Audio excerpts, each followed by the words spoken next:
Dr. Alan Foster rubbed his tired eyes as he stared at the monitor. 3 days of the same strange pattern, pulsing from the depths of space. It wasn't random noise. He was certain of that now. The signal followed a precise mathematical sequence, too orderly to be natural cosmic radiation. He reached for his coffee, grimacing when he found it cold. The observatory's midnight shift was always quiet, but tonight the silence felt electric with possibility.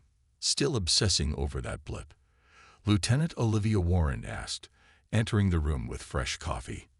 As military liaison to the Deep Space Monitoring Station, she'd been skeptical of Alan's fixation. "It's not a blip," Alan replied, accepting the cup gratefully. "Look at this repetition. 12 pulses, pause, 7 pulses, pause, then 3. Over and over."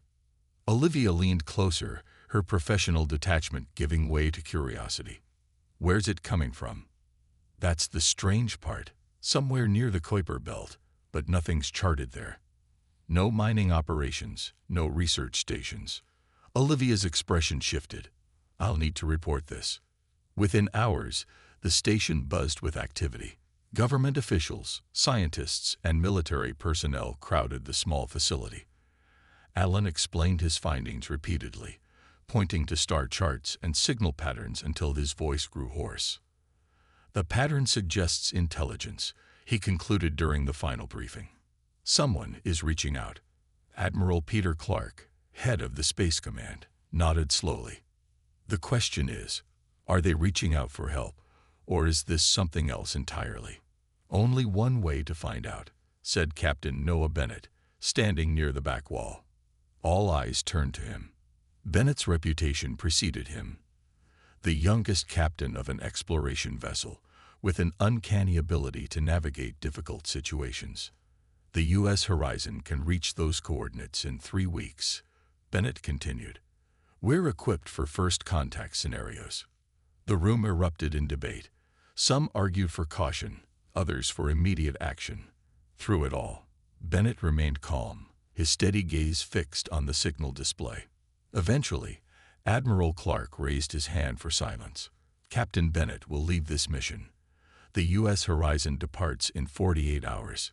2 days later, Alan watched from the observation deck as crew members boarded the massive ship. The U.S. horizon represented humanity's finest achievement in space travel, capable of sustained faster-than-light travel, equipped with advanced scientific laboratories and defensive systems. "You look nervous," Olivia said, appearing beside him. "Shouldn't I be? We might be making first contact." She smiled. "That's why I requested to join the mission." Alan blinked in surprise. "You're going. Someone needs to keep an eye on things. Besides," she added, "they need your expertise too." Before Alan could respond, an officer approached. "Dr. Foster, Lieutenant Warren, Captain Bennett requests your presence aboard immediately." The interior of the horizon was impressive, gleaming corridors and state-of-the-art technology. In the command center, Captain Bennett greeted them personally. "Dr. Foster, thank you for joining us. Your discovery may change everything we know about our place in the universe." Bennett introduced his senior crew. Navigation Officer Zoe Anderson, Security Chief Marcus Johnson, Engineer Ethan Parker, and Communications Specialist Grace Miller. Each nodded respectfully. "First contact protocols are now active," Bennett announced to the assembled crew. "We leave Earth's orbit in 30 minutes. Whatever we find out there, we represent all of humanity. Let's make sure we get this right." As the massive engines rumbled to life, Alan gazed at the viewscreen showing Earth growing smaller. Something waited for them in the darkness beyond the Kuiper Belt. Something intelligent enough to call across the stars. Whether friend or foe remained to be seen, but humanity's first step into a larger universe had begun. The U.S. horizon accelerated to light speed, leaving Earth behind in a brilliant flash of energy. 3 weeks passed with the U.S. horizon pushing through the darkness of space. The crew settled into routines, but an underlying tension remained. No one could forget their mission: to find the source of a mysterious signal from beyond the Kuiper Belt. Dr. Alan Foster spent most days analyzing the signal, which grew stronger as they approached its source. Lieutenant Olivia Warren coordinated security protocols, preparing for every possible scenario. "We're entering the coordinates," Navigation Officer Zoe Anderson announced on the 22nd day. Dropping out of light speed in 3, 2, 1. The stars stopped blurring outside the viewports. The ship shuddered slightly as it decelerated to normal space. Then, silence fell across the bridge. "My God," Captain Bennett whispered. Before them floated a massive fleet of ships, 37 in total. Their design was unlike anything humans had created. Curved, almost organic shapes with intricate patterns etched across their hulls. But something was clearly wrong. The ships drifted aimlessly, many rotating slowly. No lights flickered on their surfaces. "Life signs?" Bennett asked. Science Officer Samantha Ellis checked her instruments. "Thousands, Captain, but power readings are minimal. Those ships are running on emergency systems only."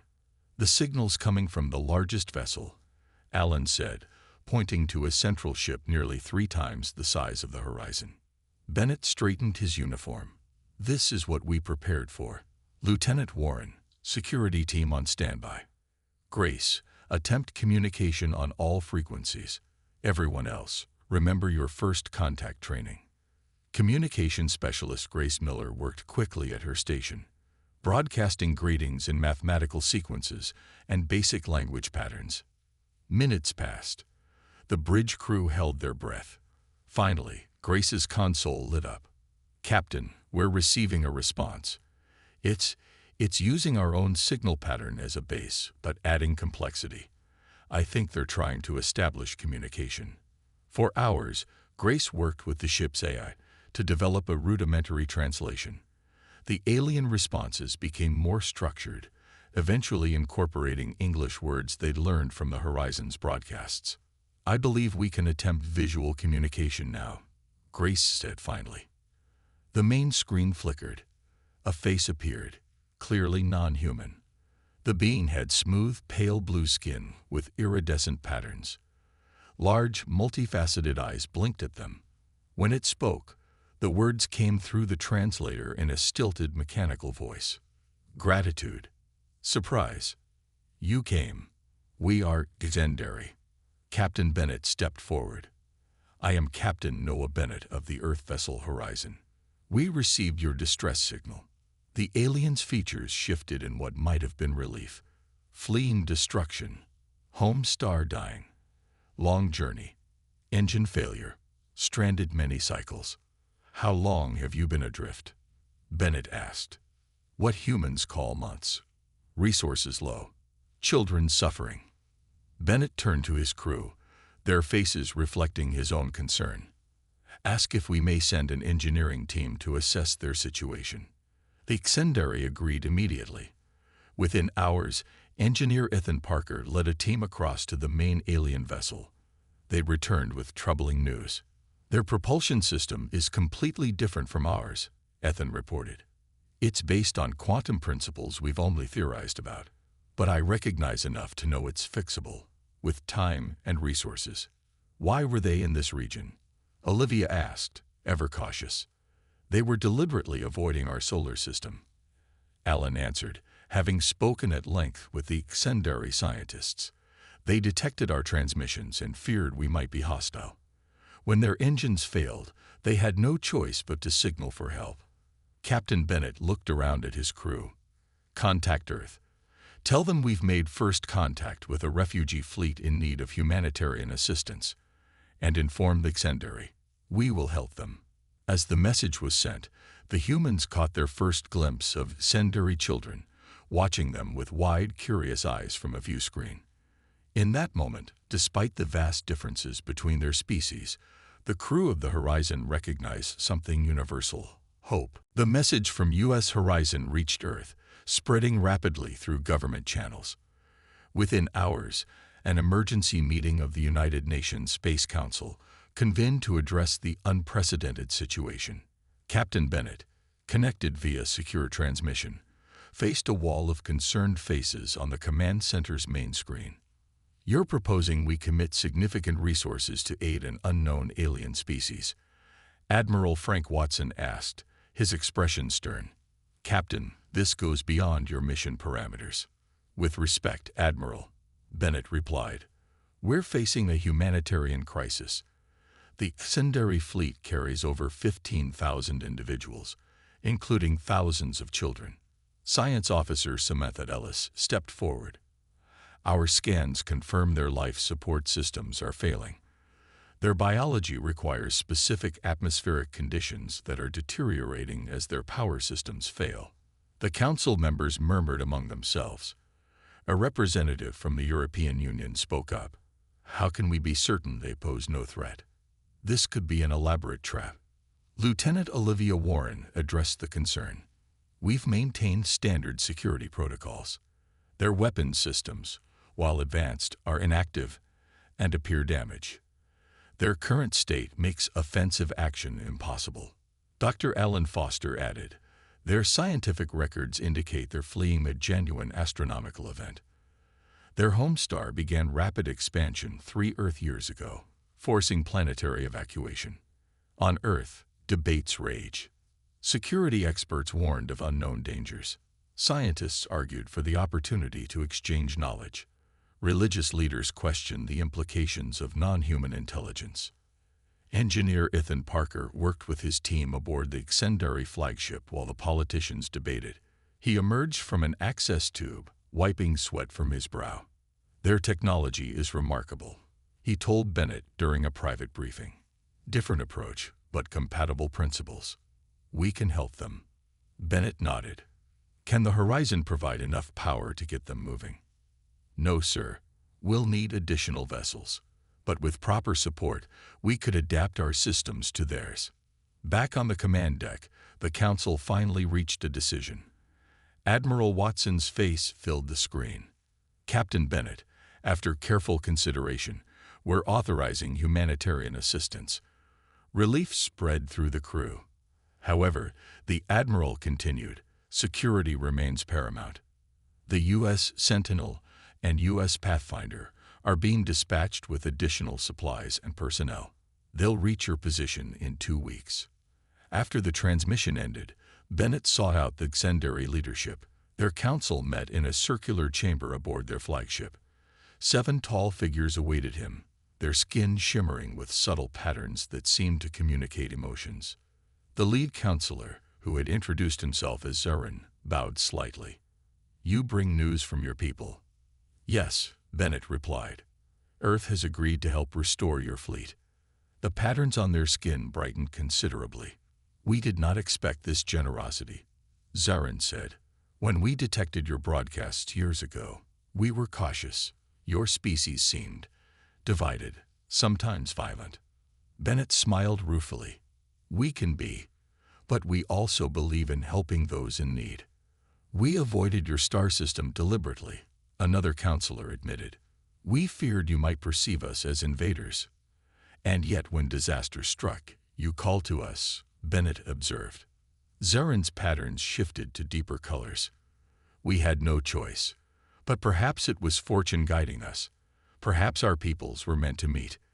That evening, as both crews began preliminary work, Bennett stood at a viewport watching humans and aliens working side by side on the hull of a Ascendary vessel.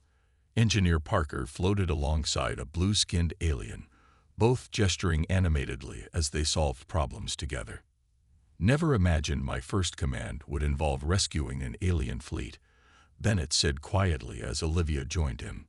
She watched the unlikely collaboration unfolding before them. "Think it'll work?" "It has to," Bennett replied. "Because they're teaching us something important. When facing the vastness of space, the differences between us seem much smaller than the challenges we share." Outside, against the backdrop of infinite stars, 2 species that had evolved on worlds light years apart worked together to overcome the cold indifference of space. Chief Engineer Daniel Hughes stared at the alien power core with a mixture of awe and frustration. After 10 days of work, The engineering challenges of the Centauri fleet still seemed overwhelming. "It's like nothing I've ever seen," he told Captain Bennett during their morning briefing. "Their quantum drive manipulates energy states we've only theorized about. Every time I think I understand it, I discover another layer of complexity." Bennett rubbed his tired eyes. "The Sentinel and Pathfinder will arrive in 4 days. We need concrete solutions by then." Daniel nodded. "I've been working with Cale, their chief engineer. Brilliant mind. We're making progress, but powering 37 massive ships." He shook his head. "The horizon alone can't generate enough energy to jumpstart their systems." Later that day, Daniel floated inside the massive engine room of the Centauri flagship. Cables and temporary lighting created a web of technology connecting human equipment to alien systems. Beside him, Cale worked silently, his blue fingers manipulating tools with surprising dexterity. "The conversion ratio is still off," Daniel said, checking readings on his tablet. "We're losing nearly 60% of power in the transfer." Cale's skin patterns shifted to a deep purple. Frustration, Daniel had learned.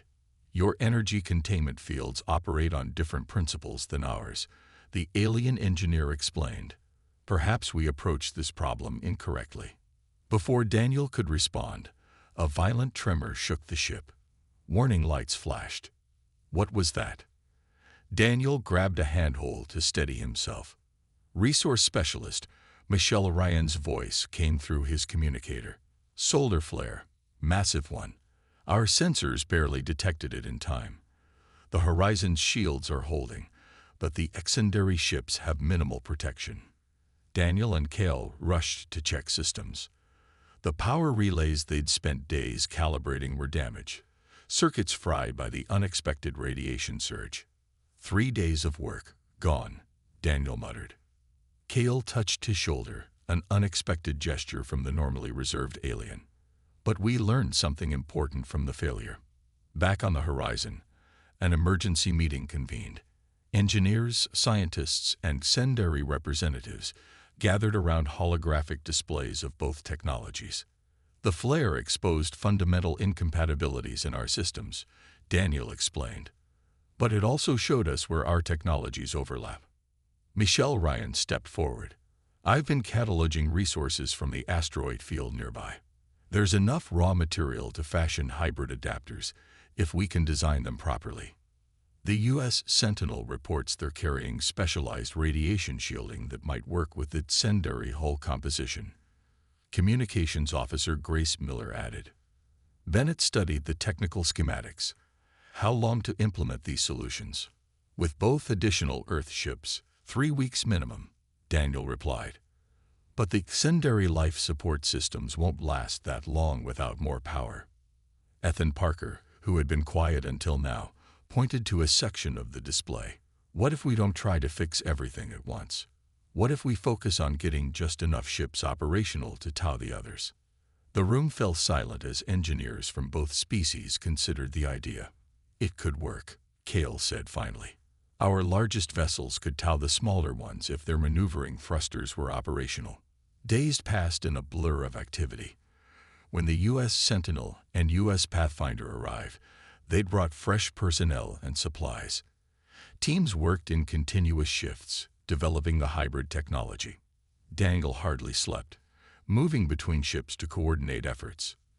During one exhausting night, he found himself working alongside Cale on a critical power junction. "I never expected to be repairing alien ships when I joined Starfleet," Daniel said. Cale's skin flickered with what Daniel now recognized as amusement. "And I never expected to trust my people's survival to aliens we once feared." Daniel smiled. "Funny how crisis brings clarity. Yesterday I realized we've stopped using the word alien when talking about your people." Outside the viewport, human and Centauri technicians worked together on the hull, their silhouettes outlined against the distant stars as they installed the new hybrid power couplings that would save the stranded fleet. Different species, united by a common challenge and the universal language of engineering. Dr. Laura Martinez carefully adjusted the temperature controls in the newly adapted conference room. The Xendari diplomats would arrive in 10 minutes, and their comfort was essential for productive cultural exchange. A few degrees cooler, please, she instructed the environmental officer. Their body temperature runs lower than ours. Around her, crew members prepared the space. Tables had been lowered to accommodate the Xendari's shorter stature. The lighting was dimmed to suit their sensitive eyes. Small details, but Laura knew they mattered. As Earth's leading xenoanthropologist, Laura's assignment to document the Xendari culture was the opportunity of a lifetime. 3 weeks into the rescue mission, engineering work continued around the clock, but equally important bridges were being built between the species. The doors slid open as the Xendari delegation arrived. 5 representatives entered, their skin shimmering with complex patterns that Laura was slowly learning to interpret. Excitement, curiosity, and a touch of nervousness.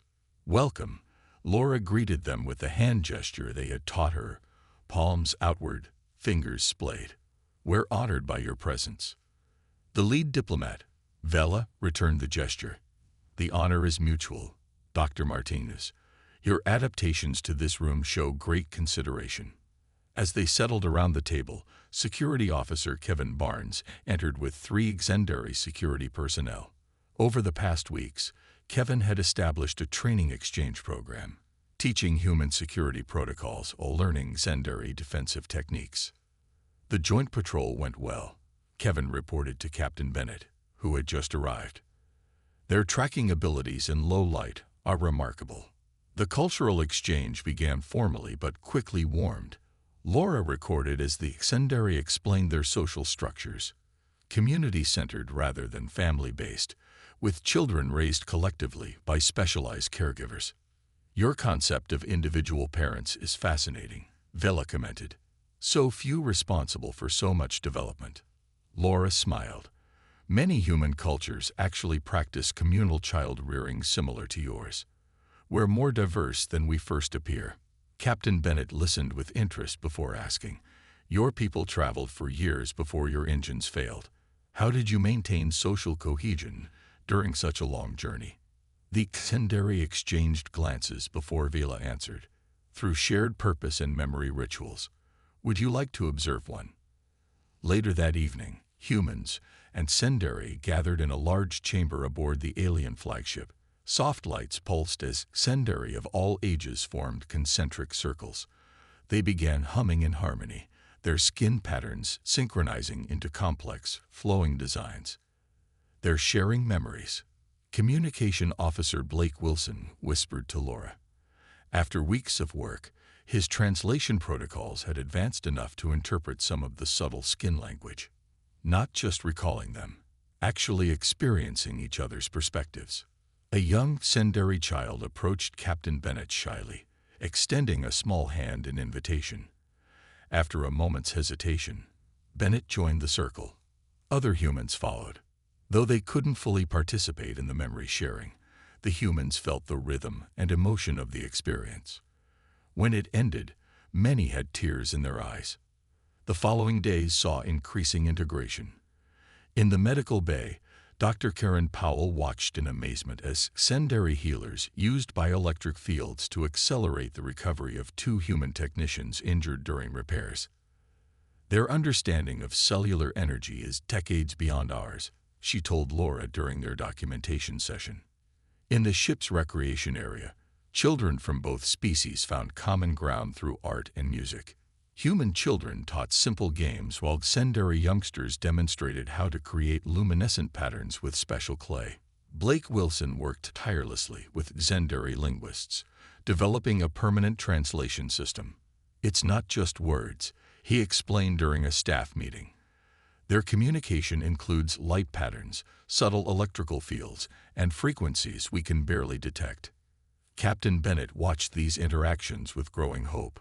What had begun as a rescue mission was evolving into something more profound, the foundation of understanding between 2 sentient species that had developed independently across the vast reaches of space, yet somehow found common values and connection despite their differences. Perhaps, he thought, this is what space exploration was always meant to be about. The alarm blared suddenly. cutting through the relative calm that had settled over the joint human-Xendari operation. Lieutenant Jason Cole was in the middle of a tactical briefing when the emergency lights began flashing. "Life support failure detected in Xendari primary vessel," announced the ship's eye. "Radiation leak in progress." Jason sprinted toward the bridge, joining Captain Bennett, who was already receiving reports from various stations. "Status," Bennett demanded. Science Officer Samantha Ellis looked up from her console, face grim. "The Xendari flagship is experiencing a catastrophic failure in their containment field. Radiation is leaking into their central habitation zone where most of their children and elders are housed." "Evacuation options?" Bennett asked. "Limited," replied Olivia Warren. "Their life support needs are too specialized for us to accommodate all of them on our vessels." The main screen showed a schematic of the massive Xendari ship. A red area spread slowly through its core, indicating the advancing radiation. Zarin, the Xendari Council leader, entered the bridge, skin patterns pulsing with distress. "Captain Bennett, my people are in grave danger. The radiation type is particularly harmful to our physiology." Bennett turned to Lieutenant Cole. "Jason, coordinate a joint rescue operation. We need teams in there immediately." "Our emergency suits won't work for the Xendari," Jason pointed out. Earth scientist Natalie Reed, who had been quietly analyzing data, spoke up. "I can modify our atmospheric generators to create a temporary bubble of breathable air for them, but someone needs to get the equipment to the central chamber." "I'll lead the team," Jason volunteered. Within minutes, Jason assembled a mixed group of human and Xendari crew members. Engineers worked frantically to adapt human environmental suits for Xendari use, while Natalie programmed the atmospheric generators.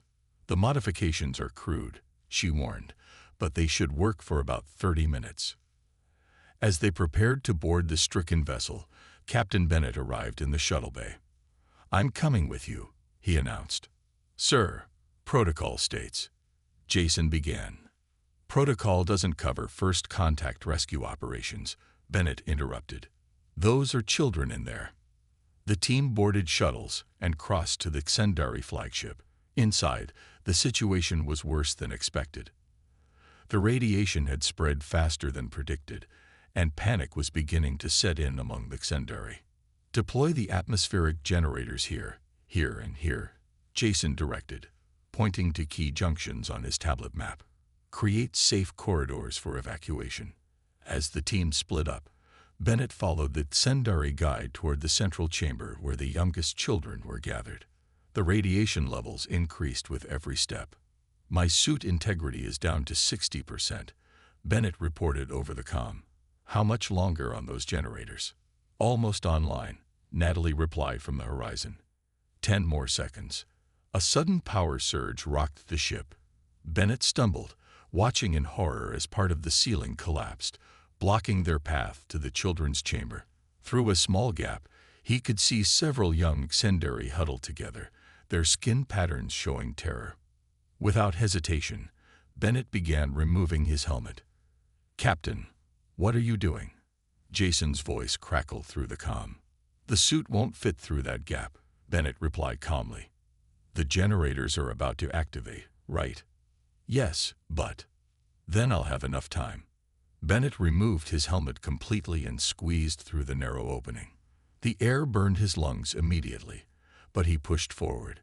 He reached the children, gathering 3 in his arms while guiding others toward the opening.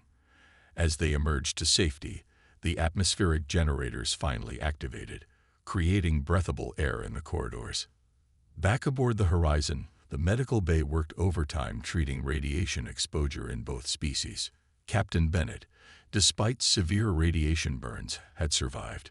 From his recovery bed, he watched as the Xendari High Council entered the medical bay.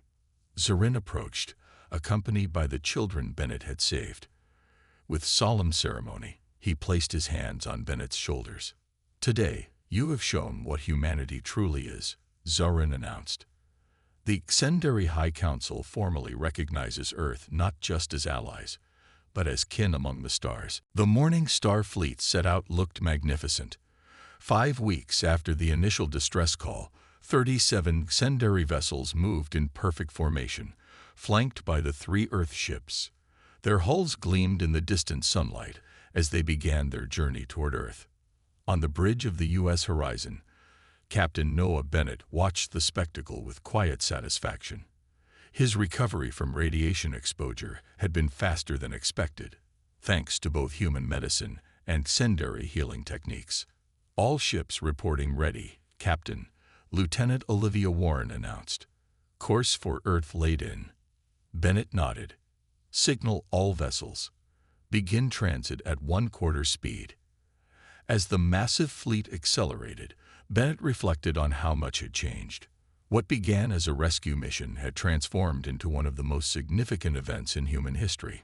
Admiral Frank Watson's face appeared on the main screen. Congratulations, Captain. The United Nations has approved temporary settlement areas in the Pacific Northwest and parts of Northern Europe. The climate there most closely matches Xendari preferences. How are the people of Earth responding to the news? Bennett asked. The Admiral smiled slightly. Mixed reactions, as expected. Concern, excitement, religious debate. But the images of Xendari children seem to have won over most hearts. Your decision to share those cultural exchange videos was wise. After the transmission ended, Bennett made his way to the observation deck. He found Zarin already there, the Xendari leader's skin patterns reflecting calm contemplation. Your people have prepared homes for us, Zarin said. We did not expect such welcome. Bennett stood beside him, watching the stars string past. It won't always be easy. Change never is. But I believe this marks the beginning of something important for both our species. In the science labs, Dr. Alan Foster worked alongside Xendari astronomers, marveling at the star charts they had provided. These maps showed dozens of potentially habitable worlds we never knew existed. He told science officer Samantha Ellis, "They've explored regions of the galaxy we've only dreamed about." Samantha studied the data with wide eyes. Their understanding of stellar phenomena will advance our knowledge by decades. Meanwhile, in the ship's newly designated cultural center, a remarkable scene unfolded. Human and Xendari children sat together, engaged in a complex game involving light patterns and movement. Though they couldn't communicate perfectly, they had developed their own hybrid language of gestures, expressions, and simple words. It's amazing how quickly they adapt, Dr. Laura Martinez remarked to Communication Officer Blake Wilson. No prejudice, no fear, just curiosity. Blake nodded. Their generation will grow up seeing interspecies cooperation as normal. They'll build relationships we can't even imagine. As Earth grew from a distant point of light to a blue marble before them, preparations intensified. The United Nations Space Council had arranged a formal welcome ceremony. Leaders from around the world would greet the Xendari representatives, establishing diplomatic relations with humanity's first confirmed extraterrestrial civilization. In his quarters, Captain Bennett finished recording his official log. In rescuing the Xendari, we have discovered something about ourselves, he concluded. The same ingenuity and compassion that drove us to the stars has now forged our first interstellar alliance. Whatever challenges lie ahead, we face them not alone, but with friends who see the universe through different eyes. Perhaps that perspective is the greatest gift of all. The final approach to Earth proceeded with ceremonial precision. As the fleet entered orbit, Captain Bennett invited the entire Xendari Council to join him on the bridge. There it is, he said simply. Earth. The Xendari gazed in wonder at the blue planet below. One of the younger council members spoke softly. It looks peaceful. Bennett smiled. It can be. As the first communication from Earth's united government welcomed the Xendari to their temporary home, a small Xendari child slipped her hand into Bennett's. Her skin glowed with patterns of hope and excitement. Outside the viewport, Earth turned serenely below them, its oceans, clouds, and continents unaware that today marked the day humanity truly joined the galactic community, not through conquest or fear, but through an act of compassion that bridged the void between worlds.